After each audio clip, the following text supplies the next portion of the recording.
بسم اللہ الرحمن الرحیم الحمد للہ رب العالمین والصلاة والسلام علی اشرف الانبیاء والمرسلین نبینا محمد وعلی آلہ وصحبہ اما بعد۔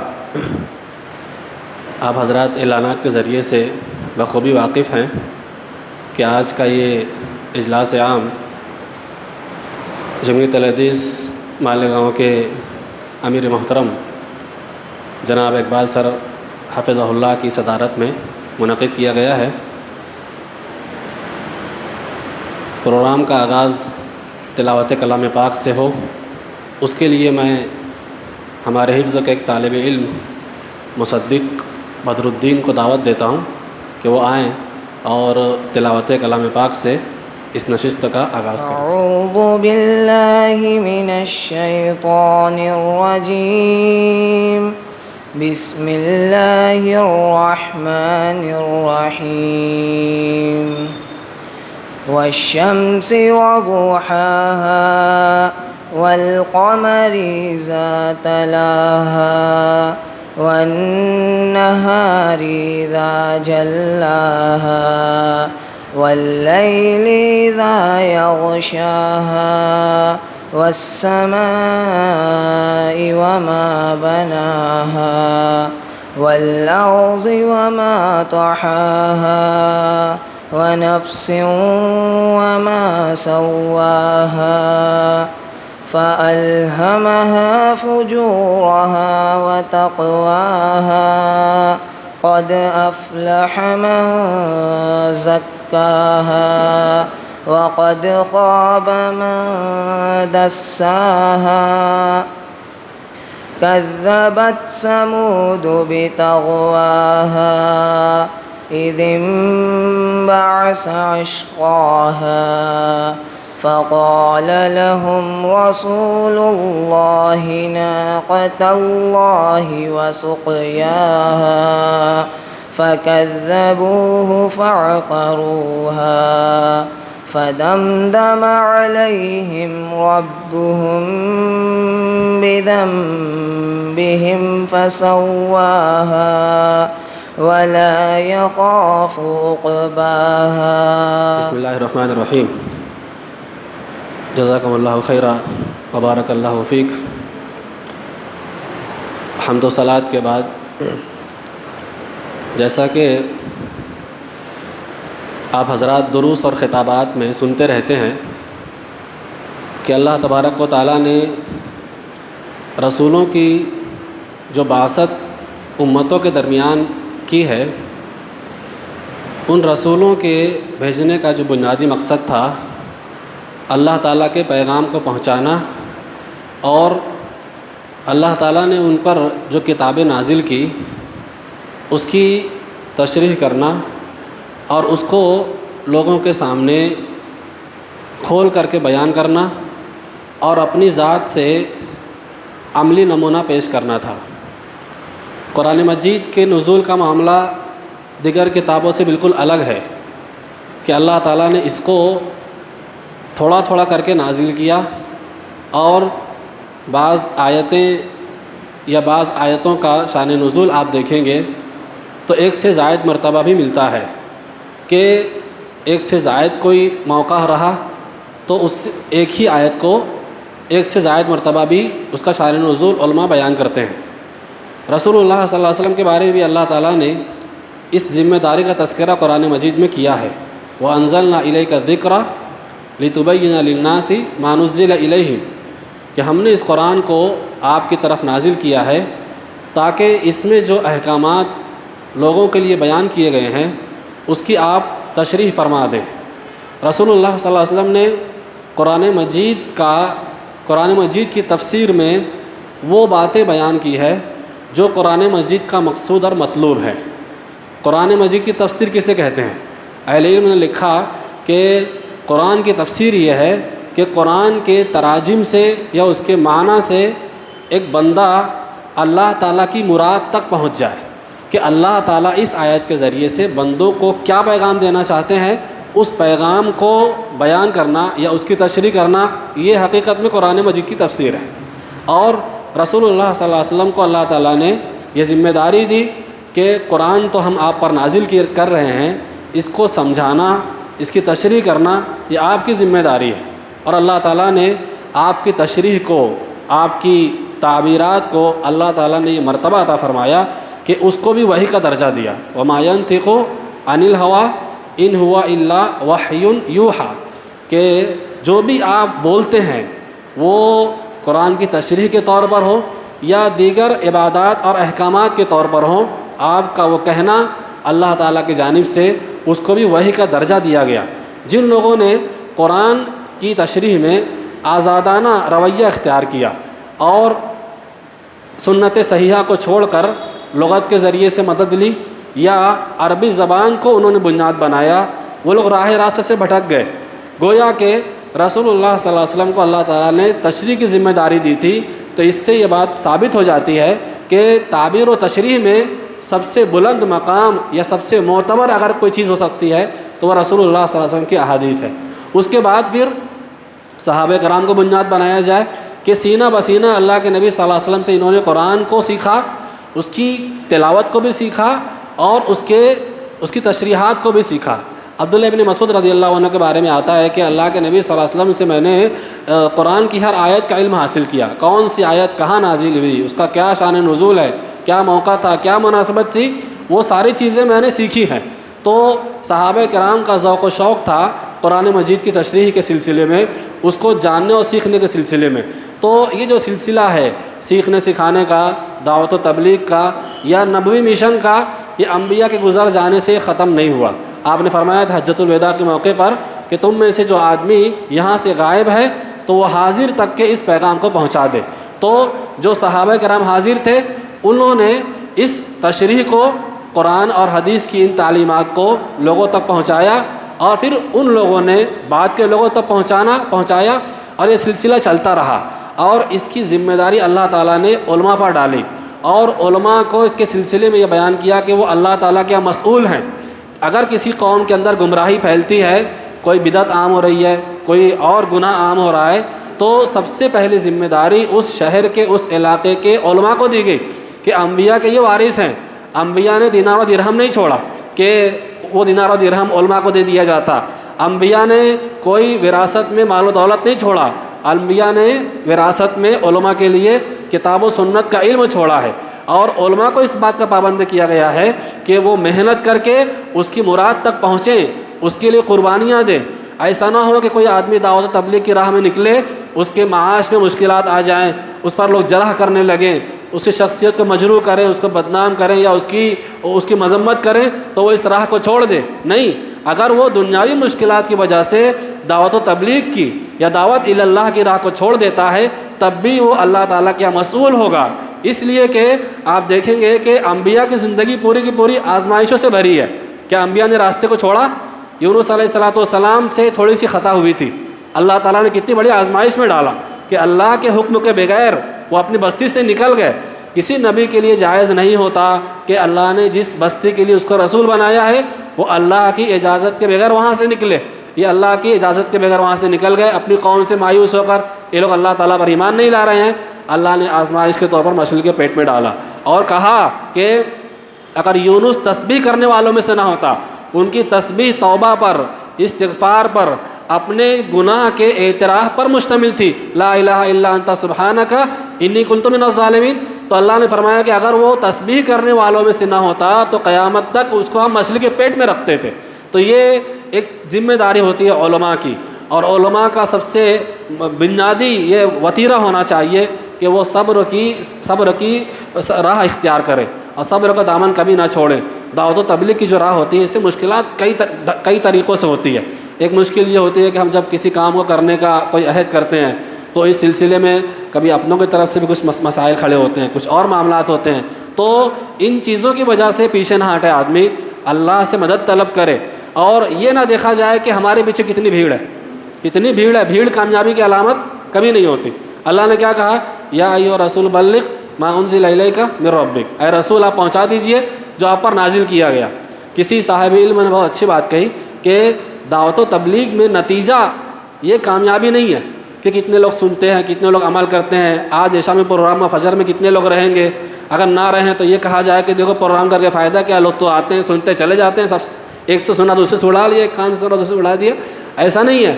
یہ کیا ہوتا ہے؟ اللہ نے فرمایا کہ پھر پہنچانا ذمہ داری ہے، مطلب پہنچانا ہی کامیابی ہے.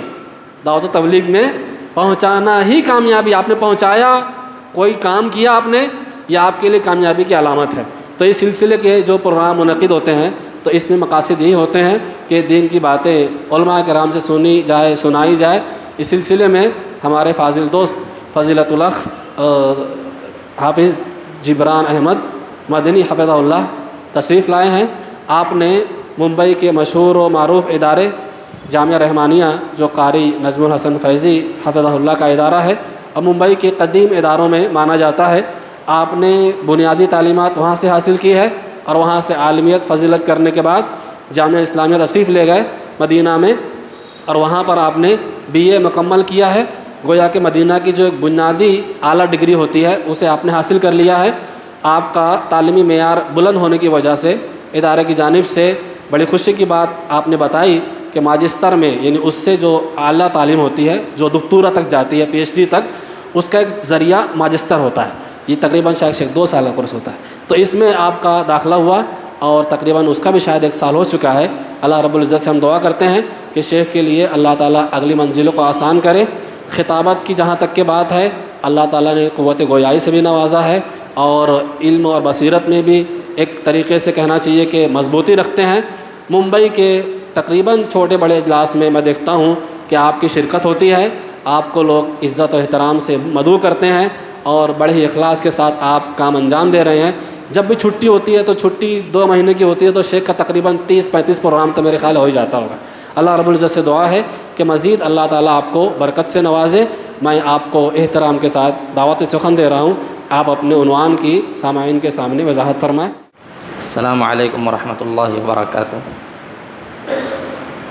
الحمد للہ رب العالمین والصلاة والسلام علی اشرف الانبیاء والمرسلین محمد وعلی آلہ وصحبہ اجمعین. اما بعد، اعوذ باللہ من الشیطان الرجیم. بسم اللہ الرحمن الرحیم. والعصر ان الانسان لفی خسر الا الذین آمنوا وعملوا الصالحات وتواصوا بالحق وتواصوا بالصبر. جس موضوع کے تعلق سے گفتگو کرنی ہے وہ ہے سورۃ العصر، اس کی تفسیر اور اس کے فوائد. کسی بھی سورت کو سمجھنے سے پہلے یا اس کی تفسیر کرنے سے پہلے ضروری ہے کہ اس کے تعلق سے جو بنیادی معلومات ہیں اسے جان لیا جائے. سب سے پہلی چیز یہ جانیں کہ یہ سورت مکی ہے. مکہ کے اندر جو سورتیں نازل ہوئی ہیں ان میں سے ایک ہے. قرآن مجید کے اندر سورتوں کی جو ترتیب ہے اس اعتبار سے اس کا نمبر 113 ہے، اور نزول کے اعتبار سے اس کا نمبر صرف 13 ہے. نزول کے اعتبار سے اس کا نمبر 13 ہے، اور قرآن مجید کی جو ترتیب ہے، یعنی جس طریقے سے صورتیں موجود ہے، جیسے پہلے نمبر پر سورۃ الفاتحہ، دوسرے نمبر پر سورۃ البقرہ، اس اعتبار سے اس کا نمبر جو 103 ہے، 113 نہیں 103. ایک تیسری چیز جانیں کہ سورۃ العصر یہ ان سورتوں میں سے ایک ہے جو آیتوں کے اعتبار سے قرآن مجید کی سب سے چھوٹی صورتیں ہیں.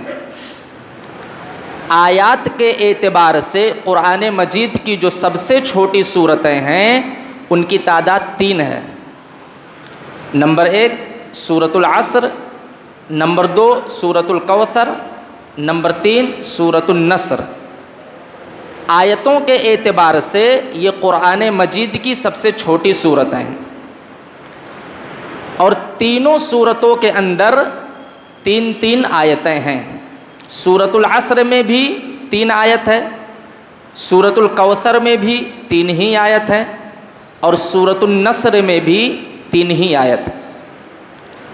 یہیں سے بعض علماء نے یہ مسئلہ اخذ کیا ہے کہ سورت اسے کہا جائے گا جس کے اندر 3 یا 3 سے زائد آیتیں ہوں، کیونکہ قرآن مجید میں کوئی ایسی سورت ہے ہی نہیں جس کے اندر 3 سے کم آیتیں ہوں۔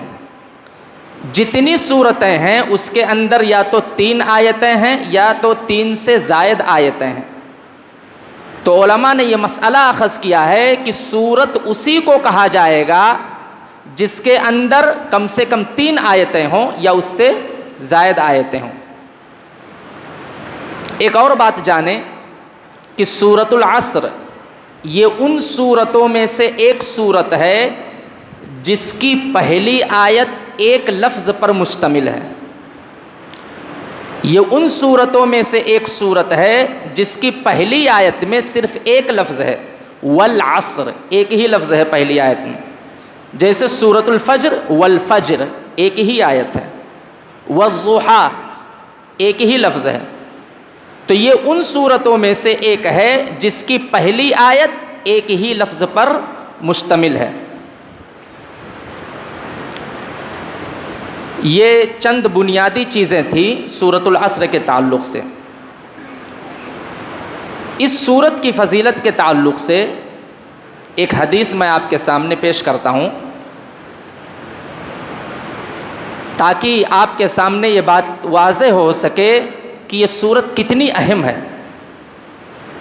وہ حدیث اس طریقے سے ہے، وعن ابی مدینۃ الدارمی قال کان رجلان من اصحاب النبی صلی اللہ علیہ وسلم اذا التقیا لم یفترقا حتی یقرأ احدہما علی الآخر سورۃ العصر ثم يسلم احدہما علی الآخر، رواہ البیہقی فی شعب الایمان ورواہ الطبرانی فی المعجم الکبیر وصححہ الالبانی رحمہ اللہ۔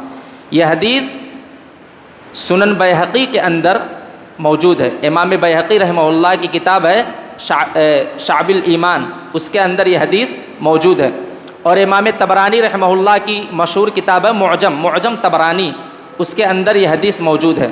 امام البانی رحمہ اللہ نے اس حدیث کو سلسلۃ الصحیحہ کے اندر نقل کرنے کے بعد اسے صحیح کہا ہے۔ ترجمہ یہ ہے، ابو مدینہ الدارمی جو اس حدیث کے راوی ہیں کہتے ہیں، اور ان کے سلسلے میں بھی اختلاف ہے، بعض علماء نے، بعض محدثین نے کہا ہے کہ یہ صحابی ہیں اور بعض محدثین نے کہا ہے کہ یہ صحابی نہیں ہیں۔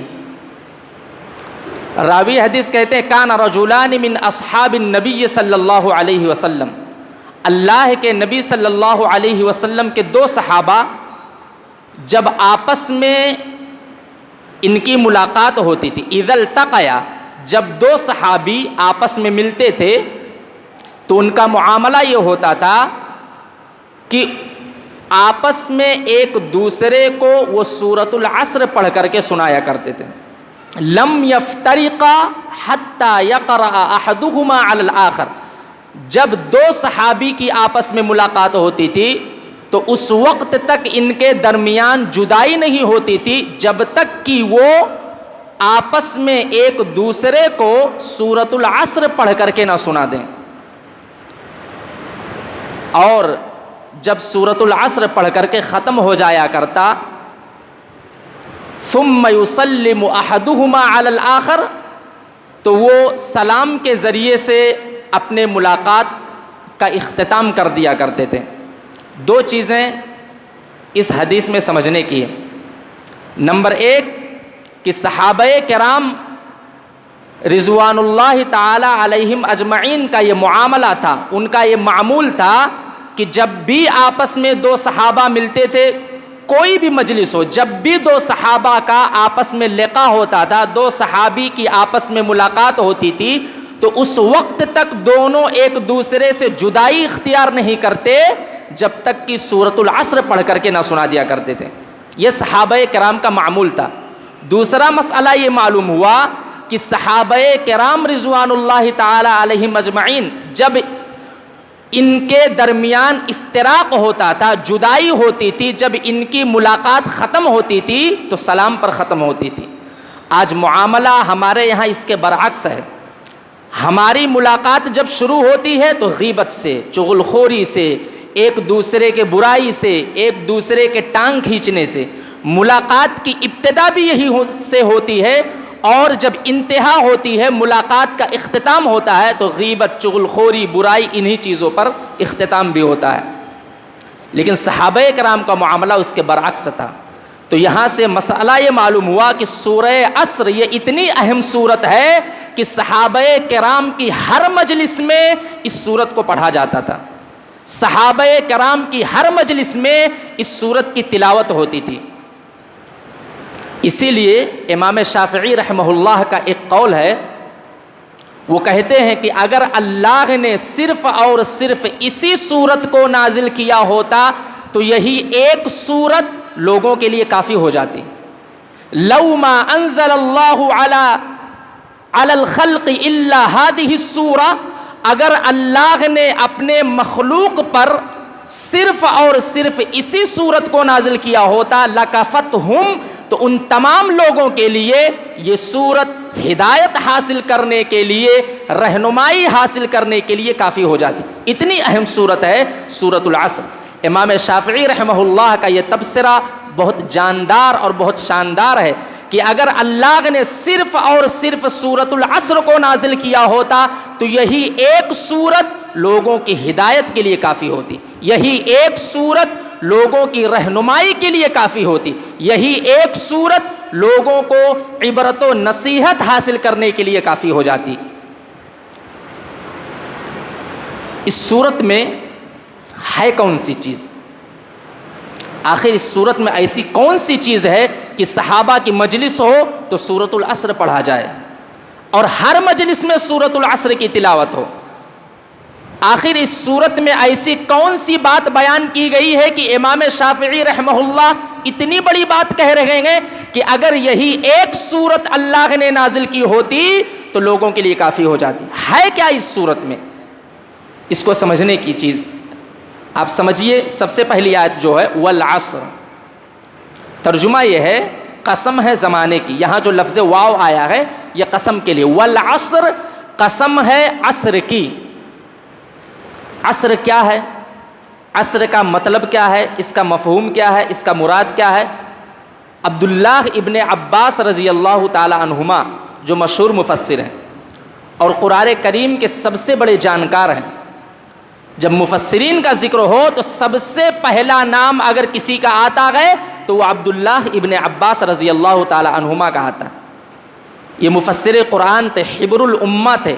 جناب محمد الرسول اللہ صلی اللہ علیہ وسلم نے ان کے لیے دعا کی تھی، اللہم فقہہ فی الدین وعلمہ التاویل، اور تاویل کا معنی یہاں تفسیر ہے کہ اے اللہ تو ابن عباس کو، عبداللہ کو دین کی فقاہت دے دینا، دین میں سمجھ دے دینا، اور انہیں تاویل کا علم یعنی تفسیر کا علم دے دینا۔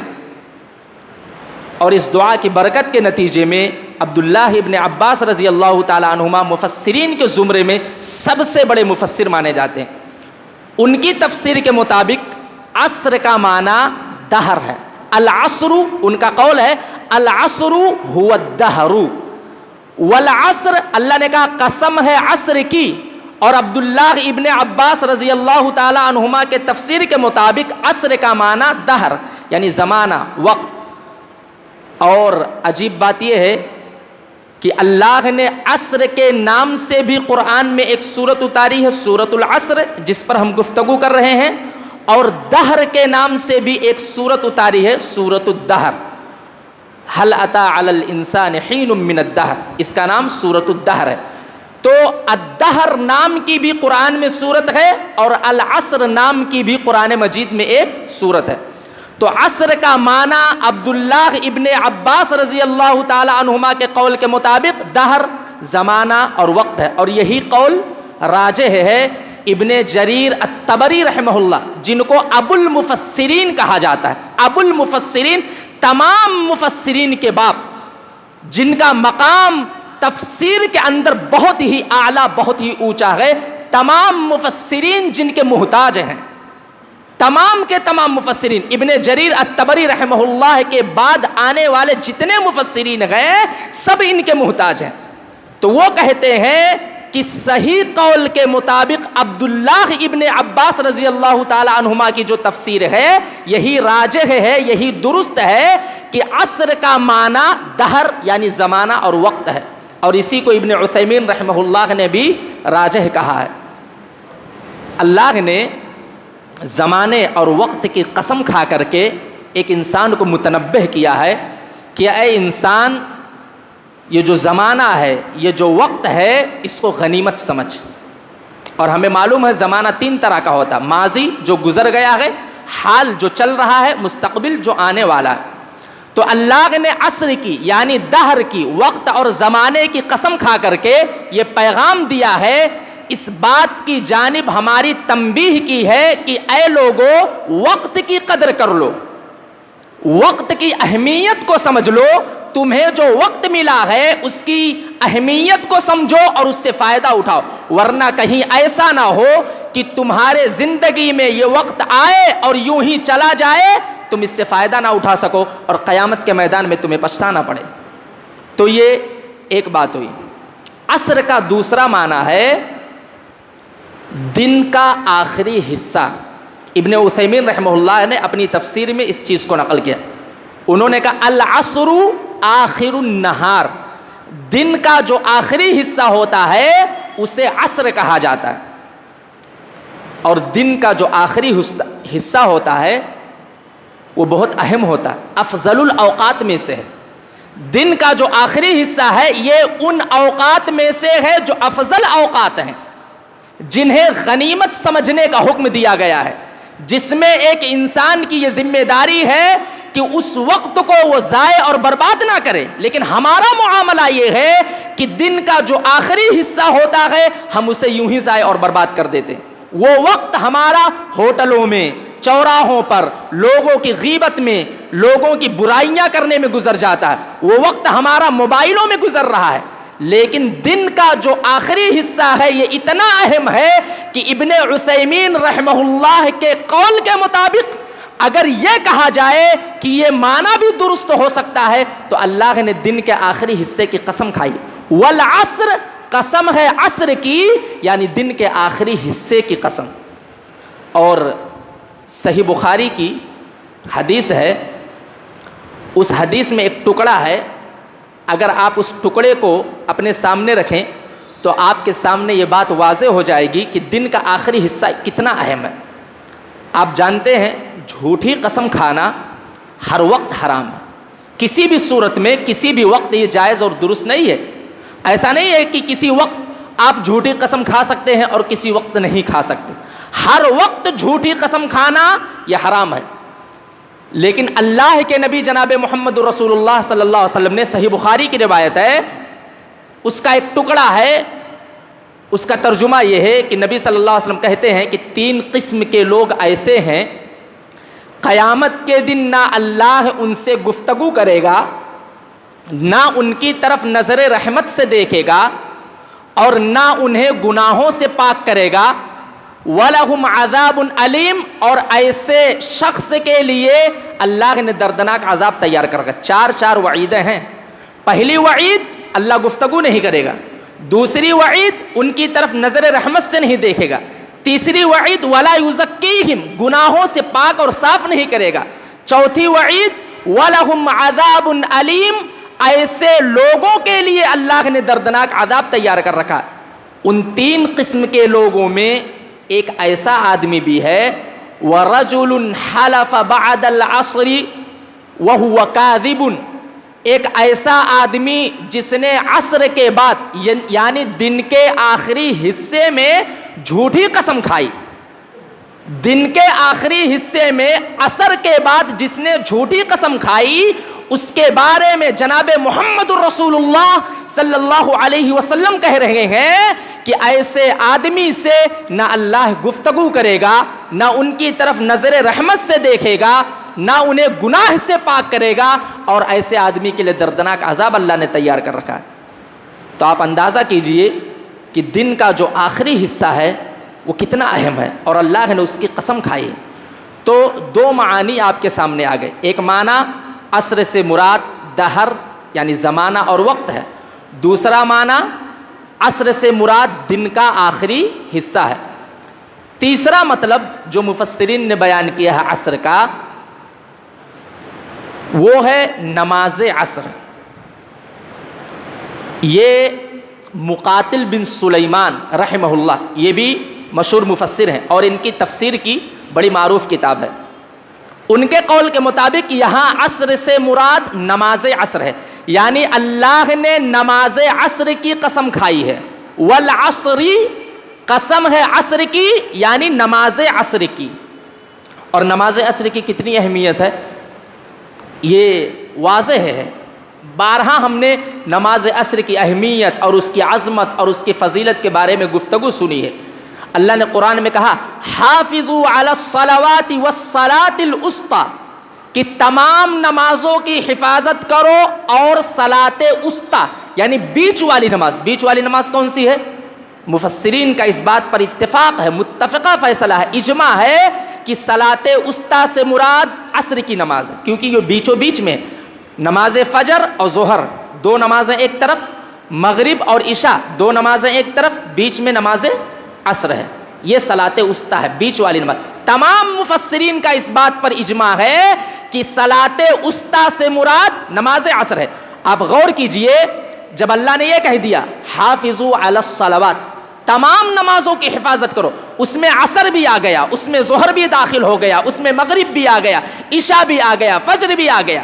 لیکن اللہ نے نماز عصر کی اہمیت کو مزید اجاگر کرنے کے لیے اس کا ذکر خصوصی طور پر کیا. والصلاۃ الوسطی، اور بیچ والی نماز کی حفاظت کرو.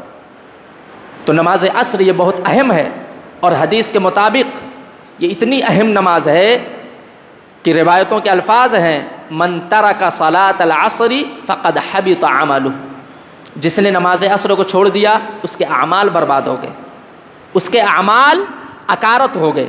اور بعض روایتوں میں ہے کہ ایسا آدمی جس نے نماز عصر کو چھوڑ دیا اس کی اولاد، اس کے اہل، اس کا مال سب کچھ تباہ و برباد ہو گیا. تو یہ تیسری بات تھی، تیسرا قول تھا. چوتھا اور آخری قول ہے کہ عصر سے مراد زوال شمس سے لے کر کے غروب شمس کے درمیان کا جو حصہ ہے اسے عصر کہا جاتا ہے. یہ حسن بصری رحمہ اللہ کا قول ہے. حسن بصری رحمہ اللہ بڑے معروف علماء میں سے ہیں، محدثین اور مفسرین دونوں زمرے میں ان کا شمار ہوتا ہے. تو یہ چار باتیں تھیں. والعصری، قسم ہے عصر کی، یعنی قسم ہے زمانے کی، قسم ہے وقت کی. ایک اور چیز یہاں پر جانیں کہ اللہ رب العالمین خالق ہے، زمانہ یہ مخلوق ہے، کیونکہ زمانے کو پیدا کرنے والا اللہ ہے. یہاں اللہ نے اپنے مخلوق کی قسم کھائی ہے.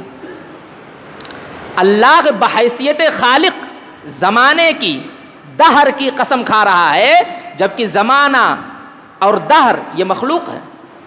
اللہ خالق ہے، مخلوق کی قسم کھا رہا ہے. اس کا کیا جواب ہے؟ اس کا جواب یہ ہے کہ اللہ کے لیے جائز ہے کہ وہ اپنے مخلوقات میں سے جس کی چاہے اس کی قسم کھا لے. اسی لیے آپ قرآن میں دیکھیں کہ اللہ نے کہیں سورج کی قسم کھائی ہے، کہیں چاند کی قسم کھائی ہے، کہیں رات کی قسم کھائی ہے، کہیں دن کی قسم کھائی ہے، کہیں چاشت کے وقت کی قسم کھائی ہے. اور اللہ نے شہر مکہ کی قسم کھائی. والبلد الامین، امانت والے شہر کی، امین امن والے سکون والے شہر کی، مکہ مراد ہے. اللہ نے مکہ کی قسم کھائی. اور یہیں پر بس نہیں، اللہ نے اپنے نبی جناب محمد الرسول اللہ صلی اللہ علیہ وسلم کے عمر کی بھی قسم کھائی ہے. اور جتنے انبیاء اور رسول اس دنیا میں آئے ہیں، اللہ نے جناب محمد الرسول اللہ صلی اللہ علیہ وسلم کے علاوہ کسی اور کے عمر کی قسم نہیں کھائی ہے. اسی لیے امام قرطبی رحمہ اللہ نے اپنی مشہور کتاب جو تفسیر کی بڑی معروف کتاب ہے اس کے اندر لکھا ہے کہ یہ تعظیم کا سب سے اعلیٰ درجہ ہے کہ اللہ نے جناب محمد الرسول اللہ صلی اللہ علیہ وسلم کے عمر کی قسم کھائی. لعمرک انہم لفی سکرتہم یعمہون، اے نبی صلی اللہ علیہ وسلم آپ کے عمر کی قسم. تو یہ تعظیم کا، عظمت کا سب سے اعلیٰ درجہ ہے کہ اللہ اپنے نبی جناب محمد رسول اللہ صلی اللہ علیہ وسلم کے عمر کی قسم کھا رہا۔ اور ایک اور اہم بات بتا دوں کہ قرآن میں اللہ نے 3 جگہوں پر اپنے ربوبیت کی قسم کھائی ہے۔ 3 جگہوں پر اللہ نے ربوبیت کی قسم کھائی ہے، اور تینوں جگہوں پر اللہ نے اپنے نبی جناب محمد رسول اللہ صلی اللہ علیہ وسلم کو خطاب کیا، فَوَرَبِّكَ لَنَسْأَلَنَّهُمْ أَجْمَعِينَ۔ اے نبی صلی اللہ علیہ وسلم، آپ کے رب کی قسم، اللہ اپنے ربوبیت کی قسم کھا رہا ہے، اور خطاب کس کو کیا جا رہا ہے؟ جناب محمد رسول اللہ صلی اللہ علیہ وسلم کو۔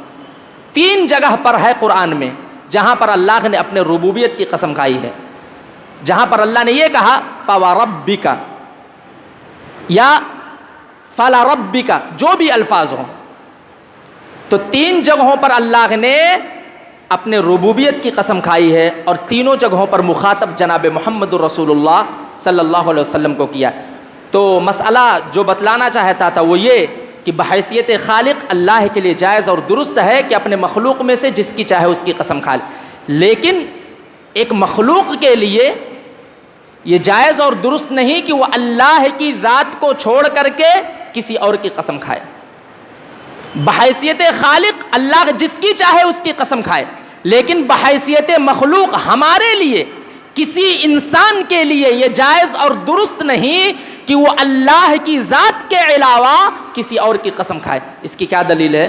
اس کی دلیل صحیح بخاری کی روایت ہے، وعن عبد الله بن عمر رضی اللہ عنہما انه ادرک عمر بن الخطاب رضی اللہ تعالی عنہما وهو يحلف بأبيه فناداه رسول الله صلی اللہ علیہ وسلم فقال الا ان الله ينهاكم ان تحلفوا بآبائكم فمن كان حالفا فليحلف بالله والا فليصمت، رواہ البخاری فی کتاب الایمان والنذور۔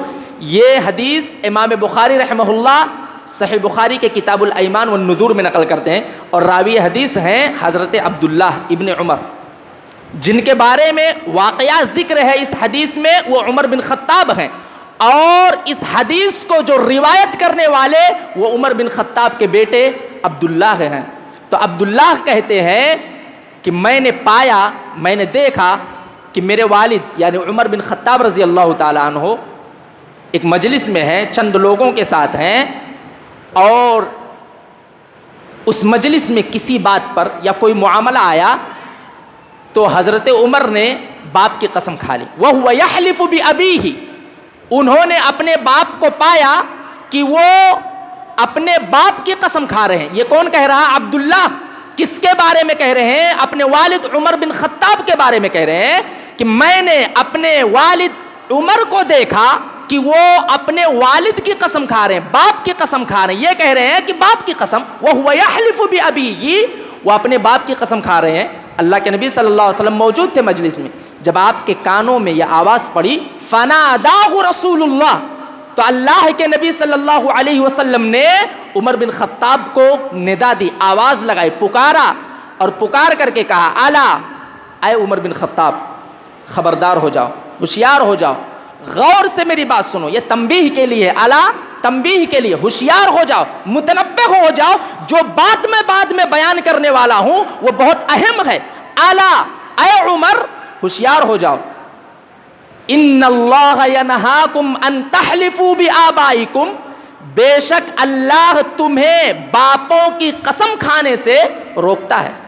اللہ رب العالمین باپ کی قسم کھانے سے روکتا ہے، منع کرتا ہے۔ پھر کرنا کیا ہے؟ باپ کی قسم نہیں کھا سکتے تو قسم کس کی کھانی ہے، یا قسم کیسے کھانی ہے؟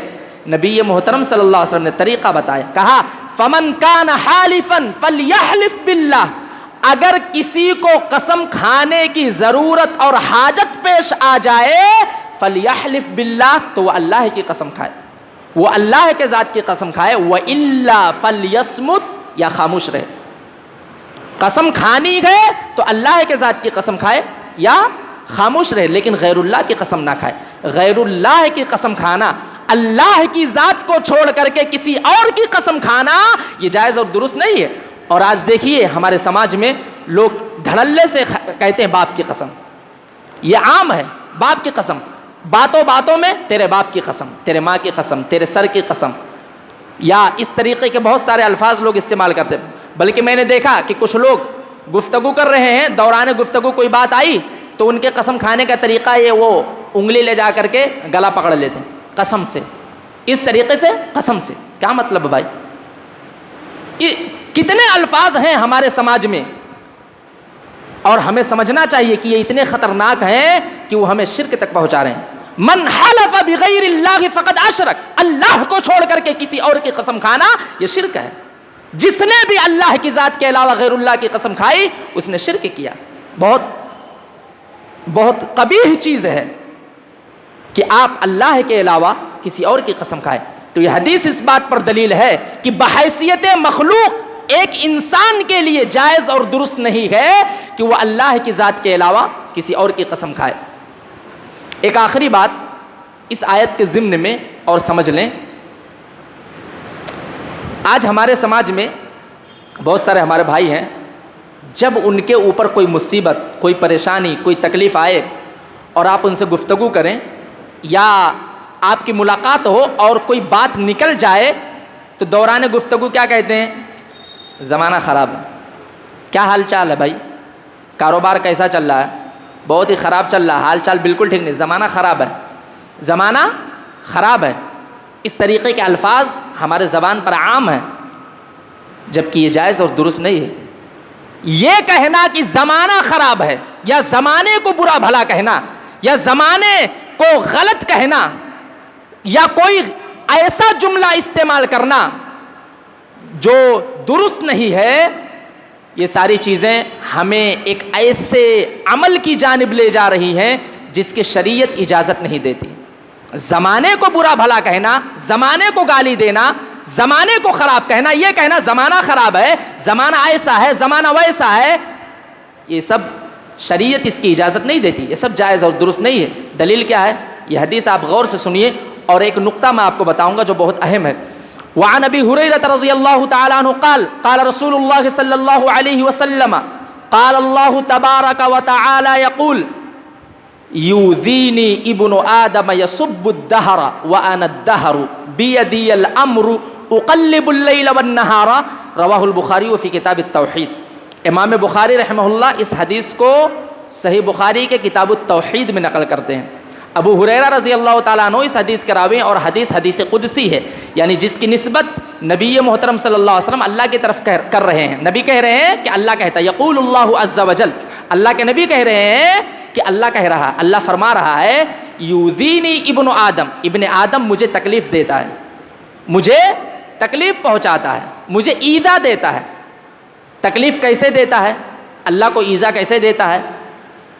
یسب الدہر، وہ زمانے کو گالی دیتا ہے، زمانے کو برا بھلا کہتا ہے، زمانے کو برا بھلا کہتا ہے، زمانے کو گالی دیتا ہے. وَأَنَا الدَّهْرُ، میں زمانہ ہوں، میں زمانہ. کیا مطلب میں زمانہ ہوں؟ اس لفظ کی یا اس جملے کی وضاحت آگے والے جملے میں موجود ہے. وَأَنَا الدَّهْرُ، میں زمانہ ہوں. کیا مطلب میں زمانہ ہوں؟ بِيَدِيَ الْأَمْرِ، تمام معاملات میرے ہاتھ میں. وَأَنَا الدَّهْرُ، میں زمانہ ہوں. کیا مطلب میں زمانہ ہوں؟ بِيَدِيَ الْأَمْرِ، تمام کے تمام امور، تمام کے تمام معاملات وہ میرے ہاتھ میں. اقلب اللیل والنہار، رات اور دن کا پھیرنا، رات اور دن میں جو کچھ ہو رہا ہے، زمانے میں جو کچھ ہو رہا ہے، ہفتے میں، مہینے میں، گھنٹے میں، منٹ میں، سیکنڈ میں جو کچھ ہو رہا ہے، سب میری مرضی اور میرے حکم سے ہو رہا، سب میرے حکم سے ہو رہا. ہر چیز میں میری مشیت، میرا ارادہ اور میری چاہت شامل ہے. جو کچھ زمانے میں ہو رہا ہے وہ سب میرے ارادے سے ہو رہا ہے، سب میرے حکم سے ہو رہا ہے. تو وَأَنَا الدَّهْرُ، ابن آدم زمانے کو گالی دیتا ہے، زمانے کو برا بھلا کہتا ہے، میں زمانہ ہوں. ایک بات یاد رکھے، بعض لوگ وَأَنَا الدَّهْرُ، میں زمانہ ہوں، اس سے استدلال کرتے ہوئے کہتے ہیں کہ اللہ کا ایک نام دہر ہے. یہ بعض لوگ کہتے ہیں، بعض لوگ کہتے ہیں اللہ کا ایک نام، اللہ کے بہت سارے اسماء ہیں نا، بہت سارے نام ہیں، علیم، خبیر، سمیع، بصیر، بہت سارے نام ہیں. تو بعض لوگ کہتے ہیں الدہر، یہ بھی اللہ کے ناموں میں سے. دلیل کیا ہے؟ ان سے پوچھو کیا دلیل ہے، تو کہتے صحیح بخاری میں وَأَنَا الدَّهْرُ، اللہ خود کہہ رہا میں زمانہ ہوں، تو گویا کہ اللہ کا نام کہ یہ جائز اور درست نہیں، یہ صحیح بات نہیں ہے۔ اللہ کے ناموں کے سلسلے میں ہمارا یہ عقیدہ ہے اور یہ ایمان ہے، اور یہی سلف کا منہج ہے کہ وہی نام اللہ کی طرف منسوب کیا جائے گا جس کے اوپر دلیل ہوگی، دلیل سے جو ثابت ہوگا وہی اللہ کے اسماء الحسنی میں سے ہوگا۔ بلا دلیل ہم کسی نام کو اللہ کی طرف منسوب نہیں کہہ سکتے ہیں۔ قرآن اور حدیث میں کہیں نہیں لکھا ہوا ہے کہ الدہر یا اللہ کے اسماء الحسنی میں سے، نہ نبی نے اس کے بارے میں بتلایا، نہ صحابہ نے بتلایا، نہ ائمہ نے بتلایا، نہ محدثین نے بتلایا۔ عقیدے کے جو بڑے علماء گزرے ہیں یا ہمارے جو اسلاف گزرے ہیں ان میں سے کسی نے نہیں کہا ہے کہ الدہر یا اللہ کے اسماء میں سے ہے یا اللہ کے نام میں سے۔ اس لیے ہر وہ نام جس پر دلیل موجود نہ ہو قرآن اور حدیث سے، اس کو اللہ کی طرف منسوب نہیں کیا جا سکتا، یہ نہیں کہا جا سکتا کہ یہ اللہ کے ناموں میں سے ہے، تو دہر یا اللہ کے اسماء الحسنی میں سے نہیں ہے۔ دوسری بات، یہ جو حدیث ہے اس حدیث کو امام بخاری رحمہ اللہ کتاب التوحید میں نقل کرتے ہیں، کتاب التوحید میں نقل کرتے ہیں، کیا بتلانے کے لیے، یا کیا کون سی چیز یہاں سے سمجھ میں آتی ہے؟ جو چیز یہاں سمجھ میں آتی ہے وہ یہ کہ اللہ کو گالی دینا یہ توحید کے منافی جو امور ہیں ان میں سے ہے۔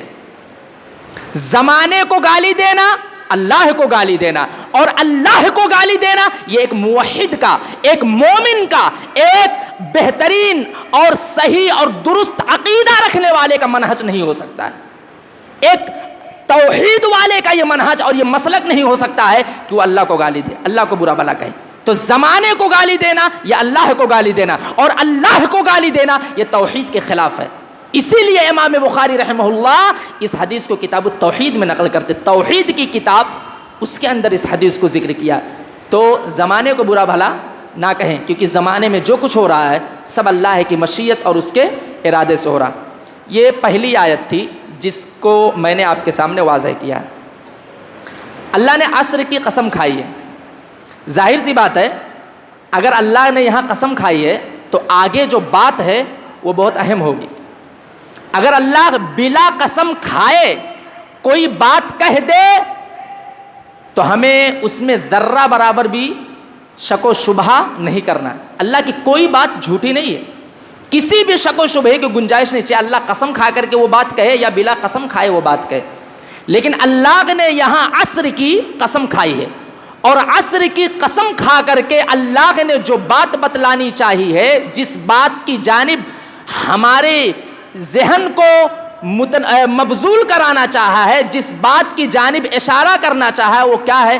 ان الانسان لفی خسر، قسم ہے عصر کی، بے شک تمام کے تمام انسان، تمام کے تمام انسان، مرد ہو یا عورت ہو، چھوٹا ہو یا بڑا ہو، امیر ہو یا غریب ہو، انسان جو ہے یہ عام ہے، نکرہ ہے، یہ عام ہے، سارے کے سارے انسان۔ ان الانسان لفی خسر، بے شک تمام کے تمام انسان نقصان میں ہیں، گھاٹے میں ہیں، خسارہ میں ہیں۔ دیکھیے اللہ نے اس بات کو بتلانے کے لیے کہ تمام کے تمام انسان نقصان میں ہیں، سب سے پہلے عصر کی قسم کھائی ہے، اور قسم تاکید کے لیے ہوتا ہے۔ اس کے بعد لفظ انا کا استعمال کیا، انا یہ بھی تاکید کے لیے، بے شک، بلا کسی شک و شبہ کے، دو تاکید۔ لفی خسر یہاں جو لام آیا ہوا ہے یہ بھی تاکید کے لیے، تین تاکید۔ اور اللہ نے یہ نہیں کہا ان الانسان خاسرون، یا اس طریقے کا کوئی لفظ نہیں استعمال کیا، کہا لفی خسر، نقصان میں ہے، گھاٹے میں ہے۔ فی جو عربی جاننے والے ہیں ان کو معلوم ہوگا، فی ظرفیت کے لیے آتا ہے، ظرف برتن، برتن میں کوئی چیز رکھ دی جائے تو برتن اس چیز کو چاروں طرف سے گھیر لیتا ہے۔ جو بھی چیز برتن میں رکھ دی جائے اب وہ چیز برتن سے نکل کر کے باہر خود بخود تو نہیں آ سکتی ہے۔ تو ان الانسان لفی خسر، تمام کے تمام انسان نقصان میں ہے۔ پتہ یہ چلا کہ نقصان اور گھاٹے نے ایک انسان کو چاروں طرف سے گھیر رکھا ہے، چاروں طرف سے ایک انسان کو نقصان نے گھیر رکھا ہے۔ اب سوال یہ ہے کہ جب ہر انسان نقصان میں گھرا ہوا ہے، ہر انسان نقصان میں اور گھاٹے میں ہے، تو اس نقصان سے بچنے کا طریقہ اور راستہ کیا ہے؟ آخر وہ کون سے اعمال ہیں جن کو انجام دے کر کے ہم نقصان سے بچ کر کے فائدے میں اور کامیابی کی طرف آ سکیں؟ علامہ ابن قیم رحمہ اللہ نے سورہ عصر کی تفسیر کے سلسلے میں لکھا ہے کہ انسانوں کی دو قسمیں ہیں. ایک انسان وہ جو گھاٹے میں ہے اور ایک انسان وہ جو فائدے میں ہے. گھاٹے میں کون ہے اور نقصان میں کون ہے اور کامیاب کون ہے، اس کا فیصلہ اس سورت کی تیسری آیت کرے گی. اللہ نے کہا والعصر، قسم ہے عصر کی، ان الانسان لفی خسر، تمام کے تمام انسان نقصان میں ہیں، الا الذین آمنوا، سوائے ان کے جو ایمان والے ہیں، وعملوا الصالحات، اور عمل صالح کرنے والے ہیں، وتواصوا بالحق، اور حق کی وصیت کرنے والے ہیں، وتواصوا بالصبر، اور صبر کی تلقین کرنے والے. یہ چار کام اگر کسی انسان کی زندگی میں موجود ہیں تو وہ نقصان سے نکل کر کے فائدے کی طرف آ گیا ہے. لیکن یہی چار کام اگر کسی انسان کے زندگی میں نہیں ہیں تو وہ نقصان میں ہی ہے، وہ گھاٹے میں ہی ہے، وہ کامیاب نہیں ہو سکتا ہے. تو اللہ نے کہا کہ تمام کے تمام انسان نقصان اور گھاٹے میں ہیں. اب اگر گھاٹے سے بچنا چاہتے ہو، نقصان سے بچنا چاہتے ہو، فائدے میں آنا چاہتے ہو، کامیابی کی طرف آنا چاہتے ہو، تو چار چیزوں کو اپنی زندگی میں لے آؤ. چار چیزوں کو اپنی زندگی میں نافذ کر لو، چار چیزوں پر عمل کرنا شروع کر دو، نقصان سے بچ کر کے فائدے میں آ جاؤ گے. وہ چار چیزیں کیا ہے؟ نمبر 1 ایمان، نمبر 2 عمل صالح، نمبر 3 حق کی وصیت، نمبر 4 صبر کی وصیت. اور شیخ سعدی رحمہ اللہ نے لکھا ہے کہ 2 چیزیں، یہ جو 4 چیزیں ہیں، ان میں سے 2 چیزیں ایسی ہیں جن کے ذریعے سے ایک آدمی اپنے آپ کو مکمل کرتا ہے. وہ کیا ہے؟ ایمان اور عمل صالح. ان دونوں چیزوں کے ذریعے سے ایک آدمی اپنے آپ کو کمپلیٹ اور مکمل کرتا ہے، اپنے آپ کو کامل بناتا ہے. اور آخر کی 2 جو چیزیں ہیں، ان دونوں چیزوں کے ذریعے سے ایک آدمی دوسرے لوگوں کو کمپلیٹ اور کامل بناتا ہے. وہ کیا ہے؟ حق کی دعوت اور صبر کی تلقین. آئیے یہ سمجھتے ہیں کہ ایمان کیا ہے. اللہ نے جو یہ کہا کہ کامیابی چاہتے ہو، نقصان سے بچ کر کے فائدے میں آنا چاہتے ہو تو ایمان والے بن جاؤ. ایمان کیا ہے؟ ایمان کا کیا مطلب ہے؟ ایمان 3 چیزوں کا نام ہے. نمبر 1 اقرار باللسان، زبان سے اقرار کرنا. نمبر 2 تصدیق بالجنان، دل سے تصدیق کرنا. نمبر 3 عمل بالارکان، اعضاء اور جوارح سے عمل کرنا. ایمان 3 چیزوں کے مجموعے کا نام ہے. اگر یہ تینوں چیزیں آپ کے یہاں موجود ہیں تو آپ مومن ہیں، اور ان تینوں چیزوں میں سے کوئی ایک چیز بھی آپ کے یہاں سے غائب ہے تو آپ کا ایمان کمپلیٹ نہیں ہے، آپ کا ایمان کامل نہیں ہے. نمبر 1 کیا ہے؟ زبان سے اقرار کرنا، اقرار باللسان، زبان سے آپ اقرار کیجئے. وتصدیق بالجنان، اور صرف زبان سے اقرار کرنا کافی نہیں ہوگا، دل سے اس کی تصدیق کیجئے. اگر صرف آدمی زبان سے اقرار کرے اور دل سے تصدیق نہ کرے تو یہ نفاق ہے. یہ نفاق ہے. منافق کسے کہا جاتا ہے؟ جو زبان سے کہے کہ میں مومن ہوں اور دل سے اس بات کو تسلیم نہ کرے. نفاق کا یہ مطلب، زبان پر کچھ ہو دل میں کچھ ہو، زبان پر کچھ ہو دل میں کچھ ہو، یہی نفاق ہے. تو ایمان نام ہے زبان سے اقرار کرنے کا، اور صرف زبان سے اقرار کرنا کافی نہیں ہوگا، دل سے بھی تصدیق کرنی پڑے گی. آپ نے کہا لا الہ الا اللہ، اللہ کے سوا کوئی معبود حقیقی نہیں گئے، محمد الرسول اللہ، اور محمد صلی اللہ علیہ وسلم اللہ کے رسول، اس کے بندے ہیں. آپ نے زبان سے کہا تو صرف زبان سے کہنا کافی نہیں ہوگا، دل سے بھی اس کی تصدیق کیجئے. اگر صرف آپ زبان سے کہہ رہے ہیں، دل سے تصدیق نہیں کر رہے ہیں تو یہ نفاق ہے اور اللہ کے یہاں قابل قبول نہیں ہے. اور صرف زبان سے کہہ دینا، دل سے تصدیق کر دینا بھی کافی نہیں ہے. وہ عمل بالارکان، عمل کے ذریعے سے ثابت کرنا ہوگا. آپ زبان اور دل کے اعتبار سے کتنے سچے ہیں، اس کا فیصلہ آپ کا عمل کرے گا. آپ کا عمل کرے گا کہ آپ نے زبان سے جو اقرار کیا ہے، دل سے جو آپ نے تصدیق کی ہے آپ اس میں سچے ہیں یا جھوٹے ہیں، اس کا فیصلہ عمل کے ذریعے سے ہوگا۔ عمل یہ میزان ہے، عمل یہ میزان ہے جس کے ذریعے سے اقرار باللسان اور تصدیق بالجنان کا فیصلہ کیا جائے گا۔ تو ایمان 3 چیزوں کے مجموعے کا نام ہے۔ یہ 3 چیزیں آپ کے یہاں ہیں تو آپ مومن ہیں۔ اگر یہ تینوں چیزیں نہیں ہیں یا تینوں میں سے کوئی ایک چیز مفقود ہے تو آپ کا ایمان کمپلیٹ نہیں ہے، آپ کا ایمان کامل نہیں ہے۔ یہ پہلی چیز ہوئی۔ تو کامیابی چاہتے ہو تو ایمان والا بننا۔ ایمان کسے کہتے ہیں یہ بات سمجھ میں آ گئی۔ وَعَمِلُوا الصَّالِحَاتِ، اور عمل صالح کرنا ہے۔ عمل صالح کسے کہتے ہیں ہم نے بارہا سنا ہوگا اور ہر آدمی سمجھتا ہوگا۔ عمل صالح کہا جاتا ہے علماء کی تعریف کے مطابق جس کے اندر 2 شروط ہوں۔ نمبر 1، آپ جو کچھ بھی عمل کریں وہ خالص اللہ کے لیے کریں، خالص لوجہ اللہ آپ کا عمل ہو۔ نمبر 2، آپ کا عمل جناب محمد رسول اللہ صلی اللہ علیہ وسلم کے طریقے کے مطابق ہو، قرآن سے یا حدیث سے ماخوذ ہو۔ جس عمل پر قرآن اور حدیث کی مہر نہیں لگی ہوئی ہوگی وہ عمل نہیں ہوگا، وہ عمل صالح نہیں ہوگا۔ تو عمل صالح کے لیے ضروری ہے کہ آپ کی نیت درست ہو، یہ پہلی شرط۔ اور دوسری شرط یہ ہے کہ آپ جو عمل کر رہے ہیں اس پر اللہ اور اس کے رسول کی مہر لگی ہوئی ہو، کتاب و سنت سے وہ عمل ثابت شدہ ہو۔ اگر یہ 2 شرطیں کسی بھی عمل کے اندر موجود ہے تو وہ عمل صالح ہے، اور اگر یہ دونوں شرطیں ایک ساتھ یا دونوں میں سے کوئی ایک شرط مفقود ہو جائے، غائب ہو جائے تو وہ عمل صالح نہیں ہوگا۔ ایک نقطہ یہاں پر سمجھنے کی ہے، وہ یہ ہے کہ ہم میں سے بعض لوگوں کا یہ عقیدہ ہے کہ ایمان لے آئے نجات مل گئی۔ کچھ لوگ یہ کہتے ہیں نجات کے لیے ایمان کافی ہے۔ ان کا یہ عقیدہ درست نہیں ہے، یہ سلف کا منہج نہیں تھا۔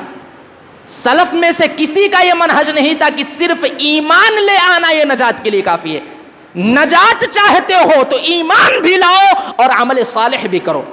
آپ دیکھیے قرآن مجید میں اللہ نے تقریباً 60 سے 70 مرتبہ ایمان کا ذکر کیا ہے، اور ہر جگہ ایمان کو عمل صالح سے جوڑا ہے۔ جہاں جہاں بھی ایمان کا ذکر ہے وہاں عمل صالح کا ذکر ضرور موجود ہے۔ الفاظ جو بھی ہو، چاہے اللہ یہ کہے ان الذین آمنوا وعملوا الصالحات، یا اس طریقے کے الفاظ ہو ان الذین آمنوا یا الا الذین آمنوا، الفاظ جو بھی ومن یعمل من الصالحات وهو مؤمن، الفاظ جو بھی ہو، جہاں جہاں بھی اللہ نے ایمان کا ذکر کیا ہے وہاں وہاں عمل صالح کا بھی ذکر کیا، اور تقریباً 60 یا 70 مقام پر اللہ نے ایمان کو عمل صالح سے جوڑا ہے۔ پتہ یہ چلا کہ صرف ایمان لانا یہ نجات کے لیے کافی نہیں ہے۔ نجات چاہتے ہو، جنت میں جانا چاہتے ہو، جہنم سے بچنا چاہتے ہو تو ایمان کے ساتھ ساتھ عمل صالح بھی ضروری ہے۔ اور اگر صرف ایمان یہ نجات کے لیے کافی ہوتا تو ابو طالب جنتی ہوتے۔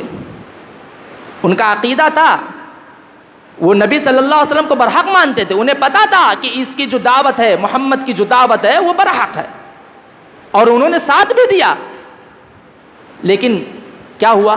زبان سے اقرار نہیں کیا، زبان سے اقرار نہیں کیا۔ تو اگر عمل صالح ہے ایمان نہیں گئے تو بھی نجات نہیں پا سکتے، اور اگر ایمان ہے اور عمل صالح نہیں گئے تو بھی نجات نہیں پا سکتے۔ نجات کے لیے ضروری ہے کہ دونوں چیزیں آپ کے ساتھ، آپ کے یہاں ایک ساتھ ہو، کوئی بھی چیز غائب نہ ہونے پائے۔ تو اللہ نے کہا نقصان سے بچ کر کے فائدے میں آنا چاہتے ہو تو ایمان والے بن جاؤ اور عمل صالح والا بن جاؤ۔ یہ 2 چیزیں ہیں جن کے ذریعے سے ایک آدمی اپنے آپ کو مکمل کرتا ہے، اپنے آپ کو کمپلیٹ کرتا ہے۔ آخر کی 2 جو چیزیں ہیں وہ دوسروں کے ذات کے ساتھ خاص ہیں۔ وہ کیا ہے؟ وَتَوَاصَوْا بِالْحَقِّ، کامیاب بننا چاہتے ہو تو حق کی وصیت کرو۔ حق کیا ہے؟ حق جس کے وصیت کی دعوت دی جا رہی ہے، جس کے وصیت کا حکم دیا جا رہا ہے، حق کیا ہے؟ ایک مطلب حق کا یہ بیان کیا مفسرین نے کہ حق سے مراد توحید ہے۔ وَتَوَاصَوْا بِالْحَقِّ یعنی توحید کی دعوت کو عام کرو۔ حق کا ایک مطلب توحید، یعنی توحید کی دعوت کو عام کرو۔ ایک مومن جو ہوگا اس کے زندگی میں ایمان کے ساتھ ساتھ عمل صالح بھی ہوگا اور وہ توحید کی دعوت کو عام کرنے والا ہوگا۔ ایک مومن کی صفت یہ ہوگی کہ وہ جہاں اپنی ذات کو فائدہ پہنچائے گا وہیں وہ دوسروں کی ذات کو بھی فائدہ پہنچائے۔ وَتَوَاصَوْا بِالْحَقِّ، حق کی وصیت کیجئے، یعنی توحید کی وصیت کرو، توحید کی دعوت کو عام کرو۔ اور حق کا ایک دوسرا معنی بیان کیا گیا کہ حق سے مراد قرآن ہے، یعنی قرآن کو پڑھنے، پڑھانے، سیکھنے، سکھانے، عمل کرنے اور قرآن کا جو پیغام ہے اس کو عام کرنے کی دعوت کی بات کہی جا رہی ہے۔ وَتَوَاصَوْا بِالْحَقِّ، یعنی قرآن کی وصیت کرو، قرآن کی دعوت کو عام کرو۔ لیکن معاملہ یہ ہے کہ آج ہم دونوں چیز سے دور ہیں۔ ہمارے یہاں نہ توحید کی دعوت کو عام کرنے کا جذبہ ہے اور نہ قرآن سے جڑنے کا جذبہ ہے، نہ قرآن کو سیکھنے کا جذبہ ہے، نہ قرآن کو سکھانے کا جذبہ ہے، نہ قرآن سے رہنمائی حاصل کرنے کا جذبہ ہے اور نہ قرآن کی دعوت کو دوسروں تک پہنچانے کا جذبہ ہے۔ دونوں چیزوں سے ہم دور ہیں۔ تو وَتَوَاصَوْا بِالْحَقِّ، اللہ نے کہا کامیاب بننا چاہتے ہو تو توحید کی دعوت کو عام کرو، یا دوسرے قول کے مطابق قرآن کی دعوت کو عام کرو۔ اور ایک تیسرا قول ہے حق کی تفسیر کے سلسلے میں، جو اللہ نے خود بیان کیا کہ حق کا مفہوم یہ ہے بما نزل علی محمد وهو الحق من ربہ، جو کچھ اللہ کے نبی جناب محمد رسول اللہ صلی اللہ علیہ وسلم پر نازل کیا گیا وہی حق ہے۔ یہ حق کی تیسری تفسیر، اس کو کہتے ہیں تفسیر القرآن بالقرآن۔ قرآن کے کسی آیت کی تفسیر قرآن کے کسی آیت کے ذریعے سے کی جائے۔ یہاں پر دیکھیے وَتَوَاصَوْا بِالْحَقِّ، حق کی وصیت کو عام کرو، حق کی دعوت کو عام کرو۔ اور حق کا مطلب اللہ نے سورہ محمد میں اس طریقے سے بیان کیا بما نزل علی محمد وهو الحق من ربہم، جو کچھ جناب محمد رسول اللہ صلی اللہ علیہ وسلم پر نازل کیا گیا وہی حق ہے۔ اور یہ حق کہاں سے آیا ہے؟ من ربہم، ان کے رب کی طرف سے آیا۔ اس لیے ہم کہتے ہیں نا ہم حق پر ہیں۔ کیوں ہم حق پر ہیں؟ کیونکہ ہمارا عمل جو ہے وہ کتاب اللہ اور سنت رسول اللہ کے مطابق ہے۔ ہم حق کی دعوت کو عام کرنے والے ہیں۔ کیوں؟ کیونکہ ہم دعوت دیتے ہیں تو یا تو کتاب اللہ کی دعوت دیتے ہیں یا سنت رسول اللہ کی دعوت دیتے ہیں۔ ہماری دعوت کتاب و سنت سے ماخوذ ہوتی ہے، ہماری دعوت جناب محمد رسول اللہ صلی اللہ علیہ وسلم کے فرمان کے مطابق ہوتا ہے اور اللہ کی کتاب کے مطابق ہوتا ہے۔ اسی لیے ہم حق کی دعوت دینے والے ہیں، اسی لیے ہم حق پر ہیں، کیونکہ ہمارا عمل جو بھی ہو ہم یا تو کتاب اللہ کے مطابق عمل کرتے ہیں یا سنت رسول اللہ کے مطابق عمل کرتے ہیں۔ تو یہ تیسری چیز تھی۔ آخری چیز ہے وَتَوَاصَوْا بِالصَّبْرِ، صبر کی تلقین کرو، ایک دوسرے کو صبر کی تلقین کرو۔ صبر کسے کہتے ہیں؟ آسان لفظوں میں آپ سمجھیے، صبر کا معنی ہے برداشت کرنا۔ آسان لفظوں میں صبر کا معنی برداشت کرنا۔ کوئی بھی مصیبت آئے، کوئی بھی تکلیف آئے، کوئی بھی پریشانی آئے، آپ اسے برداشت کیجیے۔ زبان پر حرف شکایت مت لائیے، زبان مت کھولیے۔ کوئی بھی پریشانی آ جائے، کتنی بڑی مصیبت کیوں نہ ہو، اسے برداشت کر لیجئے، زبان پر حرف شکایت نہ لائیے۔ یہی صبر ہے اور اسی صبر کی تلقین کی جا رہی ہے۔ وَتَوَاصَوْا بِالصَّبْرِ، ایک دوسرے کو صبر کی تلقین کیجئے، صبر کی وصیت کیجئے، صبر کی دعوت کو عام کیجئے۔ صبر جانتے ہیں بڑی اہم چیز ہے۔ جتنے انبیاء اس دنیا میں آئے ان کی ایک صفت تھی صابر، وہ صبر کرنے والے تھے۔ یہ انبیاء کرام کی صفت تھی۔ آپ دیکھیے انبیاء کرام اور رسولوں کی زندگی صبر سے بھری ہوئی ہے۔ ابراہیم علیہ السلام کو لیجئے، زندگی کے ہر میدان میں صبر کیا۔ اللہ نے بیٹا نہیں دیا تو بھی صبر کیا، بیٹا دے کر کے آزمایا تو بھی صبر کیا، بیٹا دینے کے بعد قربان کرنے کا حکم دیا، تیار ہو گئے، صبر کیا۔ بیوی اور بچوں کو کہا لے جاؤ کسی چٹیل میدان میں چھوڑ کر کے آ جاؤ، لے جا کر کے چھوڑ دیا اور صبر کیا۔ گھر والوں نے نکال دیا، باپ نے نکال دیا، قوم والوں نے نکال دیا، قوم والے دشمن بن گئے۔ ہر میدان میں ابراہیم علیہ السلام نے، زندگی کے ہر موڑ پر ابراہیم علیہ السلام نے صبر کیا۔ اور خود ہمارے اور آپ کے نبی جناب محمد رسول اللہ صلی اللہ علیہ وسلم کی زندگی دیکھیے، ہر موڑ پر نبی محترم صلی اللہ علیہ وسلم نے صبر کیا. کفار مکہ کتنی تکلیفیں دیتے تھے، یہاں تک کہ آپ کو اپنا وطن، اپنا گھر بار چھوڑ کر کے مدینہ ہجرت کرنے کی ضرورت پیش آئی، لیکن نبی محترم صلی اللہ علیہ وسلم نے اسے برداشت کیا اللہ کے لیے. اس پر شکایت نہیں کی، اللہ سے صبر کیا. بہت تکلیفیں دی گئی. وہی مکہ جہاں پر جناب محمد رسول اللہ صلی اللہ علیہ وسلم کی پیدائش ہوئی، جہاں آپ پلے بڑھے، جہاں پر آپ کی زندگی کا ایک لمبا عرصہ گزرا، جہاں پر آپ کا خاندان اور قبیلہ تھا، وہاں سے نکالا گیا، لیکن صبر کیا.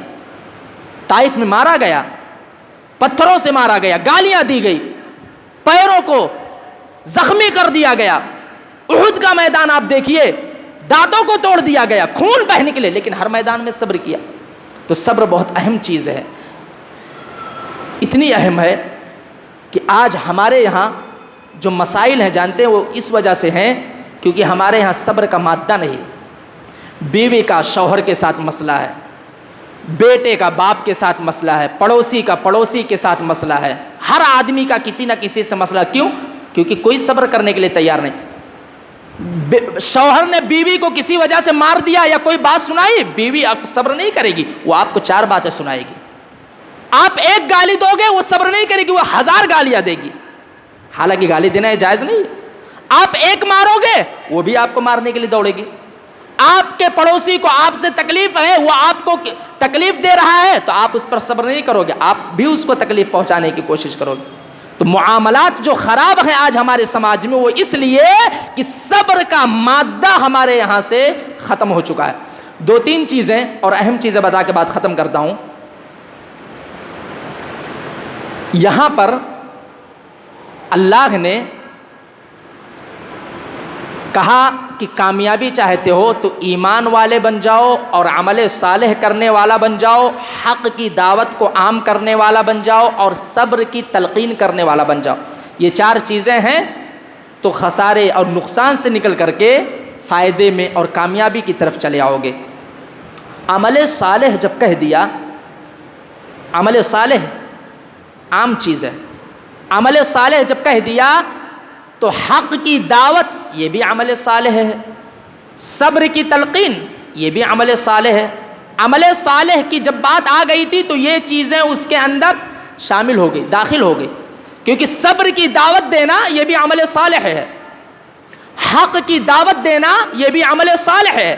اللہ نے ان دونوں چیزوں کو الگ سے کیوں ذکر کیا؟ اس کا جواب دیا ہے فخر الدین الرازی، ان کی تفسیر کی کتاب ہے مفاتیح الغیب. بڑے مفسر ہیں لیکن عقیدے میں خرابی تھی ان کے یہاں، خاص کر کے اسماء و صفات کے باب میں علماء نے کلام کیا.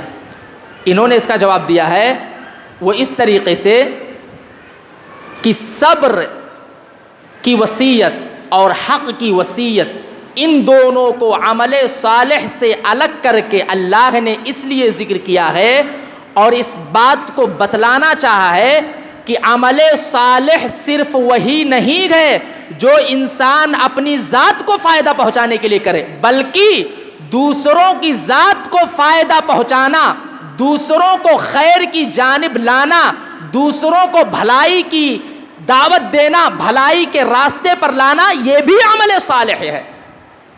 آج معاملہ یہ ہے، ہم نے عمل صالح کو ایک دم محدود کر دیا. ہم نے یہ سمجھا کہ عمل صالح وہ ہے جو ہم اپنی ذات کو فائدہ پہنچانے کے لیے کریں. نہیں، عمل صالح وہ بھی ہے جو آپ اپنی ذات کو فائدہ پہنچانے کے لیے کریں، اور عمل صالح وہ بھی ہے جو آپ دوسروں کی ذات کو فائدہ پہنچانے کے لیے کریں. نماز پڑھنا بھی عمل صالح ہے، دوسروں کو نماز کی دعوت دینا بھی عمل صالح ہے. حج اور عمرہ کرنا بھی عمل صالح میں ہے، دوسروں کو حج اور عمرے کی تلقین کرنا، ترغیب دلانا، یہ بھی عمل صالح ہے. یہ ایک بات. دوسری بات، اللہ نے سب سے پہلے حق کی وصیت کا ذکر کیا اور بعد میں اور سب سے آخر میں صبر کا ذکر کیا، جبکہ اس کا الٹا بھی ہو سکتا تھا. اس کا الٹا بھی ذکر کیا جا سکتا تھا. اس کی کیا وجہ ہے؟ التحریر والتنویر، یہ تفسیر کی بہت مشہور کتاب، ابن عاشور رحمہ اللہ اس کتاب کے مصنف، انہوں نے اس کا جواب دیا. جواب اس طریقے سے ہے کہ حق جو ہوتا ہے وہ بہت ثقیل ہوتا ہے، بوجھل ہوتا ہے. ہر آدمی حق بات کو برداشت نہیں کر سکتا ہے. آپ کسی کے پاس حق کی دعوت کو لے کر کے جائیں گے تو ضروری نہیں ہے کہ وہ آپ کے اس حق کو مان لے، ایسا ضروری نہیں ہے. بلکہ ایسا بھی ہو سکتا ہے کہ آپ کی دعوت کو وہ قبول بھی نہ کرے اور اس کے ساتھ ساتھ وہ آپ کو نقصان اور تکلیف بھی پہنچانے کی کوشش کرے. تو اب ایسی صورت میں جب آپ کسی کے سامنے حق کی دعوت پیش کرنے کے لیے گئے ہیں اور وہ آدمی آپ کی دعوت سننا نہیں چاہتا ہے بلکہ آپ کو تکلیف پہنچانے کی کوشش کر رہا ہے، تو ایک مومن کا شیوا ہونا چاہیے کہ وہ صبر کرے. اسی لیے اللہ نے سب سے آخر میں ذکر کیا صبر کا، صبر کو سب سے آخر میں ذکر کیا کہ کامیابی چاہتے ہو تو ایمان والا بنیے، عمل صالح والا بنیے اور حق کی دعوت کو عام کرنے والا بنیے. اور جب آپ حق کی دعوت کو عام کرنے جائیں گے تو ہو سکتا ہے کہ اس راستے میں آپ کو تکلیفوں کا، پریشانیوں کا سامنا کرنا پڑے.